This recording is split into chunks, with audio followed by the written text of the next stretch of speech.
గణేశాయ నమః, గాయత్రీదేవ్య నమః, మహాసరస్వతి నమః, మాతాపితృభ్యో నమః. ముందుగా ప్రేక్షక వీక్షణ మహాశీలందరికీ కూడా నమస్కారం. 25వ తారీఖు జనవరి 2026 నుండి 31వ తారీఖు జనవరి 2026 వరకు కూడా ఈ వారం ద్వాదశ రాశుల వారికి కూడా ఎలా ఉండబోతుందో చూద్దాం. అయితే ఈ వారంలో జనవరి 25వ తారీఖున రథసప్తమి వచ్చింది. అందులోనే ఆదివారంతో కూడుకున్నటువంటి రథసప్తమి.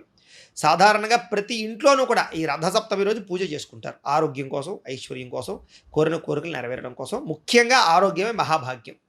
ఆరోగ్యాన్ని మించిన ఐశ్వర్యం ఇంకొకటి లేదు ప్రపంచంలో. కాబట్టి ఈ ఆరోగ్యం కోసం చేసేటటువంటి రథసప్తమి పూజ చాలా విశేషం. ఇక ద్వాదశ రాశుల వారికి కూడా ఈ వారం ఎలా ఉండబోతుందో చూద్దాం. వృశ్చిక రాశి వారి యొక్క ఫలితాలు. అయితే ఈ వారంలో గ్రహస్థితి అనుకూలంగానే ఉన్న కారణం చేత మీకు కలిసొచ్చే వారంగా ఈ వారం కనపడుతుంది. కాబట్టి కాలాన్ని చక్కగా సద్వినియోగపరుచుకునే ప్రయత్నం చేయండి.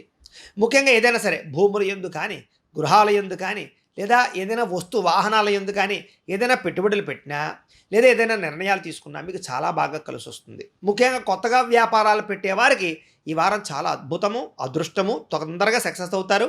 అలాగే తొందరగా మీరు ఆర్థికంగా ప్రగతిలోకి వస్తారు.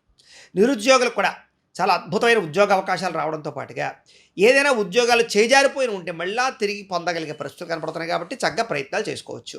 ఇక విదేశాలు వెళ్ళాలనుకున్నా, కుటుంబ సభ్యులతో కలిపి ప్రయాణాలు చేయాలనుకున్నా, తీర్థయాత్రలు చేయాలనుకున్నా, విహారయాత్రలు చేయాలనుకున్నా, సరదాగా సంతోషంగా ఎక్కడికైనా వెళదామనుకున్నా, మీ బంధువుల్ని కలవాలనుకున్నా ఈ వారం చాలా శుభప్రదంగా కనపడుతుంది. కాబట్టి చక్కగా ప్రయత్నం చేసుకోవచ్చు. అలాగే వివాహాది శుభకార్యాల విషయంలో అవ్వక ఆటంకాలు వచ్చి ఇబ్బంది పడుతూ ఉన్నట్లయితే కనుక, వివాహాలు నలిగిపోతూ ఉన్నట్లయితే కనుక అలాంటి వివాహాలు తొందరగా కుదిరే అవకాశాలు బాగా కనపడుతున్నాయి. కాబట్టి గట్టిగా ప్రయత్నం చేసుకోండి. అయితే చక్కగా ఆరోగ్యంగా జీవించాలి అని, మిమ్మల్ని మీరు మార్చుకోవాలి అని, మీ లైఫ్ స్టైల్ మార్చుకోవాలి అని, దీర్ఘకాలిక రోగాలు తగ్గించుకోవాలని మాత్రం చాలా తాపత్రయపడతారు. అలాగే